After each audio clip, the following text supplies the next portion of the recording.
మహాకూటమి కట్టి దేశంలో ఉన్న రాష్ట్రంలో ఉన్న అన్ని పార్టీల్ని ఏకం చేసి అన్ని జెండాల్ని కట్టగట్టుకొని వచ్చి ప్రచార ముగింపు సభ ఢిల్లీ నుంచి దిగుమతి చేసుకొని రాహుల్ గాంధీని అమరావతిలో ఉన్న చంద్రబాబుని తీసుకొచ్చి నువ్వేదో పెద్ద కాబోయే ముఖ్యమంత్రి అని చెప్పేసి ఇక్కడ ప్రచారం చేసుకొని ముగింపు సభ లక్షల మందితో పెట్టుకుంటుంది నన్ను ఓడగొట్టడానికి.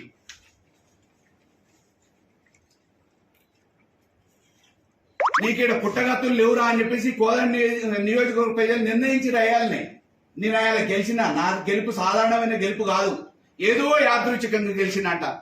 అంటే నువ్వు గెలిస్తేనేమో పెద్ద గెలుపు, వేరే వాళ్ళు గెలిస్తే గెలుపు కాదు. మరి 40,000తో ఎందుకు ఓడిపోయింది నీ భార్యమన్నా?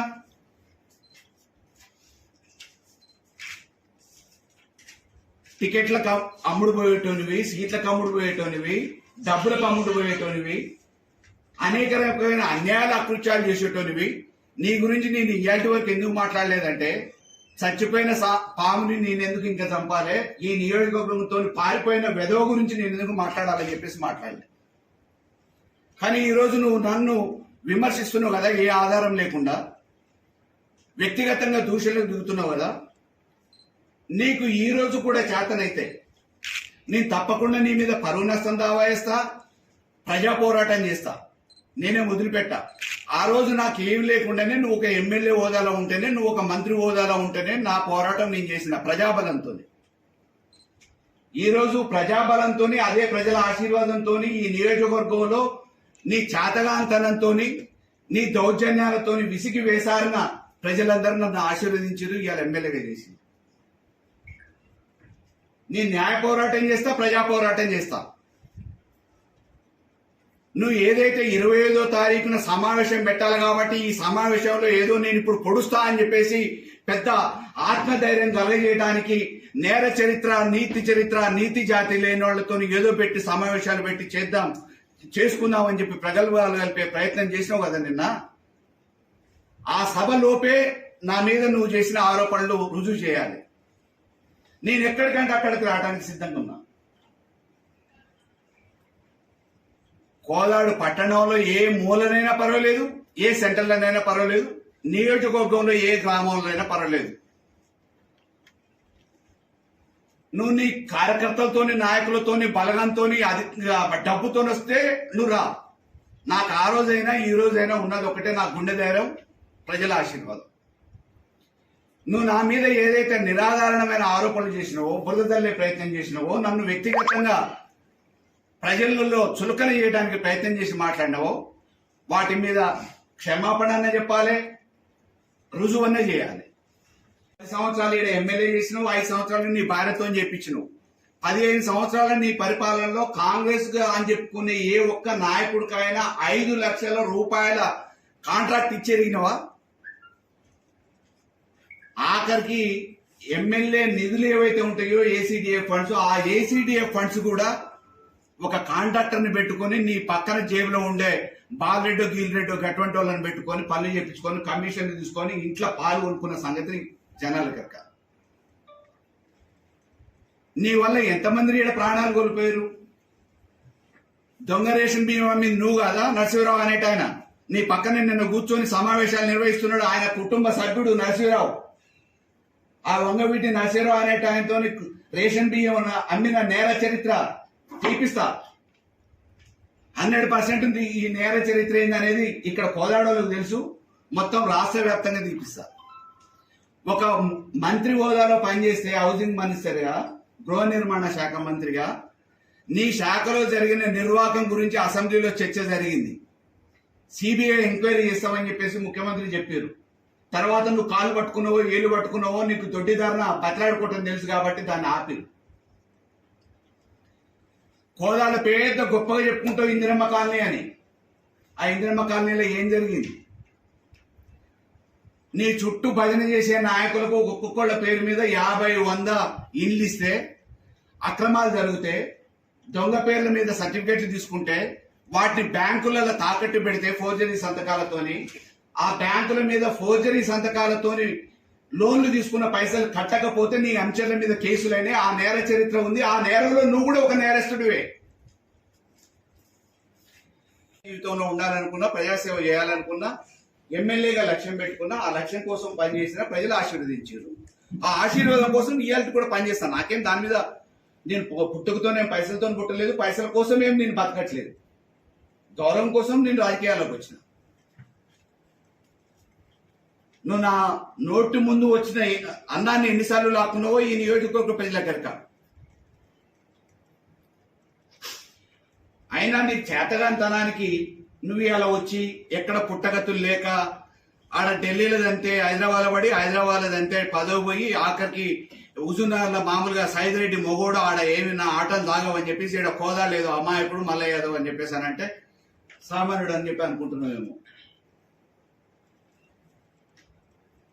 మాకు కూడా మామూలుగా నీ లెక్క కులమో డబ్బో లేకపోవచ్చు, కానీ నాకు కూడా ప్రజా బలం ఉంది, సామాన్యుడు ఆలోచించే మేధావులు ఉన్నారు. తప్పకుండా ఇక్కడ ఎవరేం చేస్తున్నారు అనేది గ్రహించే సామాన్య ప్రజలు ఉన్నారు.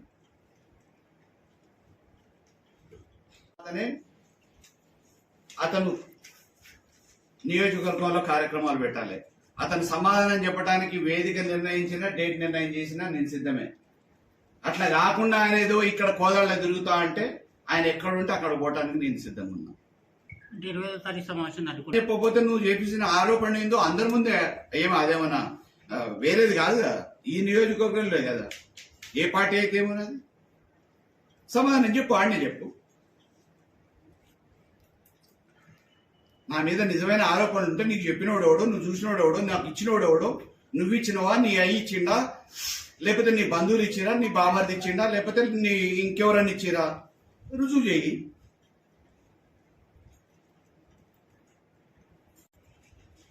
సిండికేట్ వ్యాపారానికి బీజం వేసింది నువ్వు, అయ్యాళ్ళ నుంచి ఈయాటి వరకు నడిపిస్తున్నది మీరు, మీ అంచర్లు. ఇసుక వ్యాపారానికి బీజం వేసింది నువ్వు,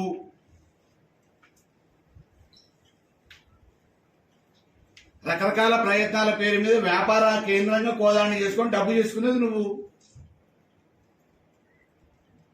ఉన్నప్పుడు ఊర్లలో ఎంతమందికి ఇచ్చారు, మేము ఇవాళ ఎంతమందికి ఇస్తున్నాం. ఏ పథకంలో కూడా రైతు బంధు ఇవాళ ఉత్తమ్ కుమార్ రెడ్డి కూడా ఇస్తున్నాం.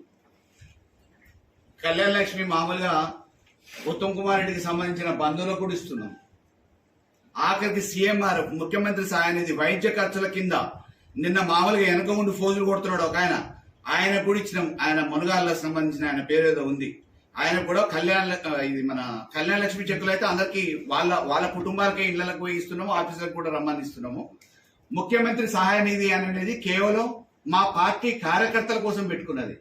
దాంట్లో కూడా మాకు పార్టీలతోనే వివక్ష లేకుండా పార్టీలకు అతీతంగా ఆ నాయకులకు కూడా ఇచ్చినాం.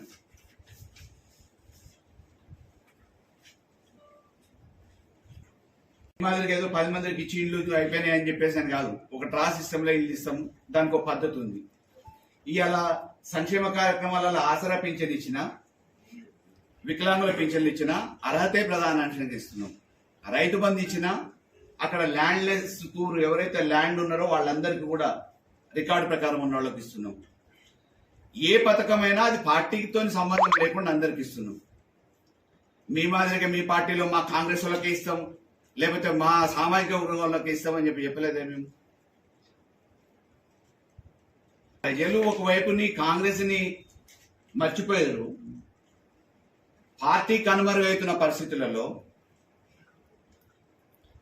ఈడ రాజకీయ భిక్ష పెట్టిన కోదాడును వాడుకొని అంచెలంచెలుగా ఎదిగి కోదాడు ప్రజలకే అన్నం పెట్టినందుకు సున్నం పెట్టినట్టు రాత్రి మాయమైపోయి మళ్ళా ఎన్నో సంవత్సరాల తర్వాత వేగు సుక్క దిగిపడి ఇవాళ ప్రత్యక్షమయ్యి నేనేదో ఎలగబెడితే ఉద్ధరిస్తా, నా చేతిలో ఏదో వైకుంఠం చూపిస్తా అని చెప్పేసి భ్రమలు కల్పించే ప్రయత్నం చేస్తే అది నువ్వు తోలుబొమ్మల ఆటలో కాడ ఆడుకో. కానీ ఎదుటోళ్ళు మామూలుగా మనోభావాలు దెబ్బతినే విధంగా నీ లెక్క నేను తాగుబోతుని కాకపోవచ్చు, నీ లెక్క నేను మామూలుగా లంచగొండిని కాకపోవచ్చు, నాకు నిజాయితీ ఉంది. ఇయాల్టీకి కూడా నువ్వు ఎక్కడంటే అక్కడ ఛాలెంజ్ చేద్దాం.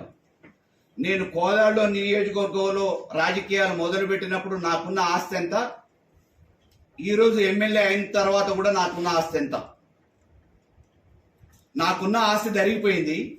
నువ్వు ఈ రోజు 94లో నీకున్న ఆస్తి ఎంత, 99లో నువ్వు ఎమ్మెల్యే అయినప్పుడు ఉన్న ఆస్తి ఎంత, ఈ రోజు నీకు హైడ్రాలిక్ పవర్ ప్రాజెక్టులు కానీ సోలార్ సిస్టమ్లు కానీ దుబాయ్లో కానీ కంపెనీ లేనిది, దాని పెట్టుబడి లేనిది, దానికి ఉన్న ఆస్తి ఎంత, నువ్వు ఎమ్మెల్యే అయిన తర్వాత ఎంత సంపాదించినావు?